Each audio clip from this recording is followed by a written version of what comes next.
uma boa discussão. Mas eu quero sair um pouco da caixa e eu quero elogiar dois jogadores que estavam fazendo partidas ruins com a camisa do Flamengo e fizeram uma partida muito boa nesse duelo com o Corinthians. O primeiro, o Ayrton Lucas. Foi o melhor jogo dele com a camisa do Flamengo durante muito tempo. Eu, de fato, não lembro uma outra grande partida do Ayrton Lucas pelo Flamengo dessa forma, como foi contra o Corinthians.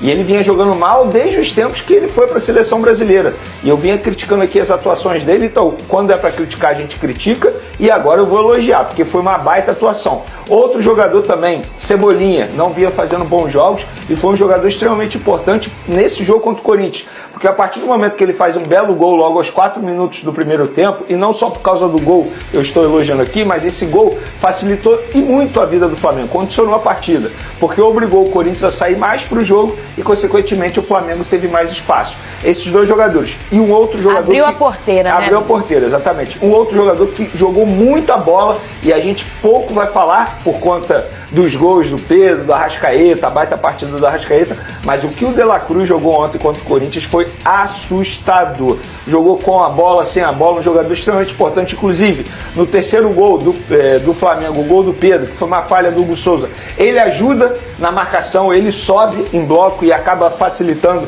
a vida do Pedro, inclusive na hora do erro do Hugo Souza. Então esses três jogadores, a gente pouco vai falar por conta das grandes atuações de Arrascaeta e Pedro, mas esses três jogadores jogaram muita bola contra o Corinthians. É chover no molhado, elogiar o Pulgar, porque foi outro jogador que jogou muita bola.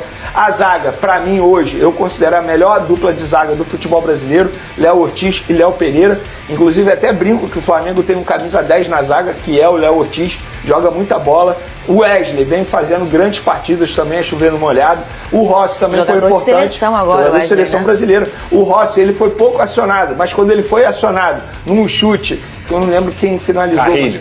Exatamente, obrigado, Pedrosa. Ele fez uma boa defesa, enfim, a bola foi em cima dele, mas querendo ou não, ele mostrou segurança. Então, o Flamengo ontem fez uma partida perfeita na minha concepção. Perfeita, eu não consigo mudar nada, criticar nada. Mentira, se eu tivesse que criticar, o Pedro deu um mole naquela bola ali que ele poderia finalizar e acabou dando de calcanhar. Né? Acontece, mas assim, é querer ser chato demais para ficar criticando isso. Mas ontem eu considero uma partida perfeita. Acho que se o Felipe Luiz quiser pegar um exemplo de um jogo para mostrar para os seus jogadores como o Flamengo tem que atuar durante os 90 minutos, eu acho que é esse jogo. O Flamengo tem 2 pontos. Quando o coletivo vai bem, dificilmente sai de campo derrotado. Quando o coletivo vai bem, individualmente falando, todos os jogadores estão bem, aí não tem jeito. O Flamengo é assustador. E se o adversário der espaço, como o Corinthians deu ao Flamengo, porque o Corinthians é um time muito mal treinado. O Dorival Júnior ele vai ter muito trabalho para ajustar essa equipe. Se você der esse espaço para a equipe do Flamengo em uma tarde, que o Arrascaeta está daquele jeito, que o Pedro está daquele jeito, que o De La Cruz está daquele jeito, esquece, dificilmente você consegue superar o Flamengo. E o Dorival, que estava ontem lá no Maracanã, obviamente, para olhar o Corinthians, ele que vai assumir o comando do time paulista. Ô Pedrosa, vamos então falar? Posso só dar uma informação sobre o Dorival? Claro. Porque muita gente está aí dizendo que ele não quis assumir o Corinthians contra o Flamengo com medo de começar perdendo para o seu Flamengo. Gente, ele nem podia ficar na beira do gramado. Ele não tinha nem assinado o contrato. Ele estava lá assistindo ao jogo porque ele pediu para a diretoria do Corinthians. Ele nem tinha essa obrigação. Ele não tinha nem assinado. Como é que ele vai não assumir a equipe com medo de perder para o Flamengo? Então, ele nem assinou o papel. Exatamente. E isso aqui eu conversei com ele, tá? Só para trazer isso. Não é porque ele fugiu do Flamengo. Ah, se fosse o Juventude, ele ia estar na beira do gramado. Não, ele não podia, ele não tinha contrato assinado ainda. Muito bem, tá aí. Essa é uma grande informação de Vene Casagrande. Ô, Lucas Pedrosa. Só um minutinho. Só rapidinho. Vou falar um negócio com ele. Não é contigo não, com ele. Voltou esse negócio? Aquele time lá? Como é que a gente vai fazer isso aí? Como é que vai parar eles? Eu acho que assim... O que a gente faz? Eles fizeram muito parecido o que eles fizeram contra o Juventude, né? Fala nisso, daqui a pouco eu quero saber qual dos 2 jogos você preferiu. Não fala agora. Uma boa pergunta. Mas eu acredito que a temporada ainda vai criar algumas dificuldades para esse Flamengo. Ah, será? Vai. Porque eles estavam já negócio, né? Indo lá. Aí volta aquele menino. Exato. Aí eu acho que assim, o que ontem eu tava aconteceu assim, Mas vocês deveriam ficar felizes com a volta do Pedro. Por quê? Porque é o centroavante da seleção brasileira. Você tem que pensar na seleção brasileira. E pessoalmente também que o menino passou por uma lesão grave. É a seleção, né? Não, eu não tô nem discutindo isso. Eu sou fã do Pedro, acho um baita de um jogador. mas eu acho que ontem a partida do Flamengo, ela vem coroando um trabalho bem feito. Porque não adianta achar que o Flamengo jogou da forma que jogou ontem num passe de mágica, muito pelo contrário. É uma equipe que vem construindo, vem tendo dificuldades, como teve contra o Central Córdoba, acho que teve contra o Vasco também dificuldade, e depois volta ao seu normal. Esse, eu diria que é muito mais o normal do Flamengo do que o jogo contra o Vasco ou o jogo contra o Central Córdoba. Então é aí que a gente fala e diz sobre o trabalho do Felipe Luiz. Eu acho que os 15 minutos do Flamengo, principalmente no início do primeiro tempo, foram avassaladores, um amasso de fato. Depois perde-se um pouco esse ímpeto, o Corinthians tem essa grande chance com o Carrilho e depois que o Rossi pega a bola, o jogo acaba, porque o Flamengo engole de novo o Corinthians que sente muita falta do Garro, e o Memphis toda hora vinha para fazer essa função de camisa 10 e não jogou absolutamente nada, muita gente brincando até que ele pipocou, e de fato assim... Ele sai, né, por questões clínicas ainda no eu acho que o Flamengo fez a mesmíssima coisa que fez contra o Juventude, não deixou sair jogando, encaixotou o Juventude no campo de defesa deles, o Flamengo com as linhas altas, com o Léo Pereira e com o Léo Ortiz, também não teve nenhum tipo de sofrimento, digamos assim, além dessa bola do Carrilho. O garoto Breno Bidon ainda tentava sair, mas o meio campo do Flamengo muito bem ajustado, com o Pulgar, com o De La Cruz, o Gerson e a Arrascaeta nem se fala. Acho que o Gerson até melhorou um pouco esse posicionamento dele, porque ele ficava muito aberto do lado direito, eu vejo ele participando mais um pouco das jogadas de meio campo, e isso é importante na minha visão.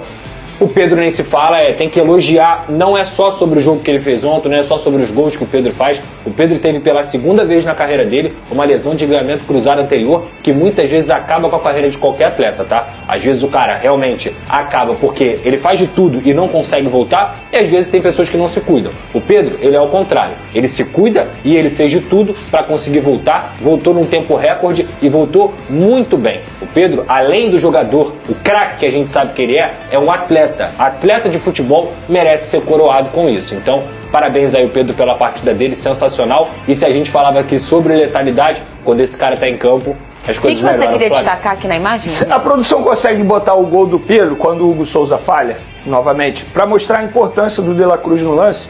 Porque eu acho que, assim, a gente vai falar pouco do De La Cruz por conta disso, por conta dos números, né? Porque ele não teve assistência, ele não teve gol. Mas a função dentro de campo dele foi extremamente importante, porque ele é um cara que consegue, por exemplo, quando o Corinthians tentou sufocar o Flamengo, é ele que consegue aliviar, ele é o motorzinho no meio de campo do Flamengo. E se a produção conseguir botar aí o terceiro gol do Flamengo, que foi o... Aí, esse aí, ó. Levanta, vem, faz com olha a importância do De La Cruz, tá, gente? O De La Cruz, ele é volante. Teoricamente, quem deveria fazer essa marcação que sob pressão são os atacantes. Mas o De La Cruz, de maneira estratégica, isso aqui é algo trabalhado por Felipe Luiz. Ele avança, ó, sobe a linha, sobe o bloco, ó, tá vendo? Faz a marcação sob pressão. Olha onde ele vai. Ele vai lá no gol, vai no goleiro, ele força o erro do Hugo Souza. Aí o Hugo Souza acaba entregando a paçoca pro Pedro, o Pedro aproveita. E talvez, se fosse o Pedro fazendo a pressão e a bola caindo no pé do De La Cruz, não seria gol. E isso aqui mostra, porque muita gente questiona assim, como é que o Felipe Luiz vai fazer para manter a mesma intensidade, a mesma marcação sob pressão com o Pedro em campo? Esse lance aqui é a resposta. Ele vai fazer o quê? Ele vai botar um outro jogador para fazer essa marcação sob pressão.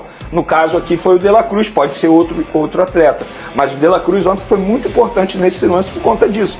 Porque ele fez a marcação em cima do Hugo Souza. O Hugo Souza, teoricamente, foi obrigado a errar, né? Ele não queria errar, mas acabou errando. Agora, obviamente, isso já é uma característica do Flamengo, né, Vini Casagrande? Mas o que a gente viu é que o Corinthians não conseguia sair jogando. Não, igualzinho o Flamengo, exato. O Flamengo, ele pressionava na saída de bola de uma questão intensa. E talvez esse rodízio não ser sempre o homem da frente, isso faz com que você consiga ter pulmão para você levar a partida até o final nessa intensidade. Agora, Vini Casagrande, eu queria que você me falasse qual partida foi mais perfeita para você, contra o Juventude ou contra o Corinthians? Duas partidas com placar elástico, né? E você falou, quando o Flamengo coletivamente vai bem e as peças estão bem, dá nisso aí, que eu acho que foi mais ou menos o que aconteceu contra o Juventude, né? Aconteceu contra o Juventude e aconteceu contra o Corinthians. Mas se eu tivesse que escolher uma partida para eleger a melhor partida do Flamengo, foi essa contra o Corinthians. Embora o placar tenha sido menor, né? Contra o Juventude 6-0. Mas se ontem o placar fosse 6-0 ou até mesmo 7-0, não seria exagero. Porque teve bola na trave do Arrascaeta chutando por uma finalização que acabou de passar, inclusive. Teve uma jogada do Pedro absurda, individualmente falando. E para quem tinha tinha dúvida de como seria o Pedro nesse retorno. Nessa jogada, ele mostrou explosão, velocidade e técnica ao mesmo tempo. Foi uma jogada absurda que o Hugo Souza fez uma grande defesa. Então, para te responder, Fernandinha, eu escolheria a partida contra o Corinthians. Até porque, individualmente falando, o Corinthians tem um melhor time que o Juventude, sem sombra de dúvidas. E eu acho que nesse jogo, o Flamengo teve mais índice de acerto na parte tática do jogo, sabe? Você vê uma variação tática contra o Juventude, eu acho que a fragilidade do Juventude acabou facilitando muito a vida do Flamengo.